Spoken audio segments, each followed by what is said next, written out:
Susan Kent, state senator. I live in Woodbury.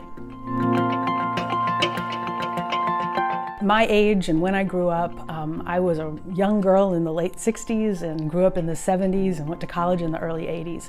And so I actually have the newsletter from my kindergarten year when they asked us all, what do we want to be when we grow up?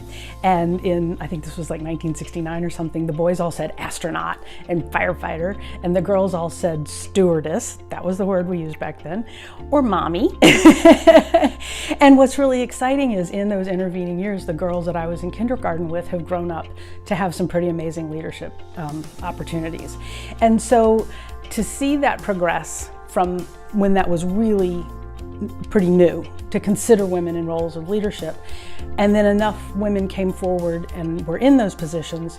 And I read something the other day about how millennial women have a very different attitude in terms of it's just kind of normal because of this progression and this evolution. And so I think it's just amazing to have watched this journey. My advice to women entering politics, first of all, is just do it. If that's something you want to do it. Because in my case, I entered late in my life, and it's worked out great for me. I've had a wonderful opportunity both in my private sector career and then taking this step later. But when I think back, if I had known some other things earlier, I would have done it a little differently.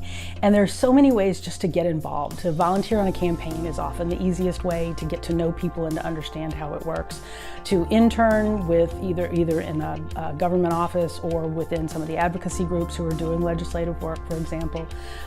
But just figure out a way to plug in. That's always the case with these types of efforts. Just figure out how to make yourself useful and do it and get to know people and get to learn the process and just go for it. And one thing I would say in my experience that I think is really very exciting, in my life in the private sector world in marketing, there were a lot of women that I worked around and there were great relationships. But I have found the women in politics to be very intentional about supporting other women. And that has been very helpful to me. And I obviously want to be a part of continuing that tradition. That is such a hard question because there are just so many people. I spent a lot of my life in Texas. My mother was a Texan, and I always think about 3 Texas women who were very powerful and dynamic inspirations for me. Barbara Jordan, who had such a powerful voice starting in Watergate, but then throughout her life advocating for civil rights. Ann Richards, who was a strong leader at a time when it was hard to be a strong, fierce woman leader, and did it with such sense of humor. And speaking of sense of humor, Molly Ivins, the columnist who actually started, I think, at the Star Tribune, but ended up back in Texas, and was so insightful.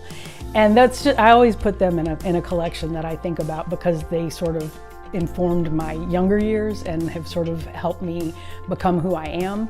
But I do look at women every day and learn something from them, and I feel so grateful for that opportunity to learn from amazing women that I get to work with and that I get to observe doing incredible things on the national and international scene.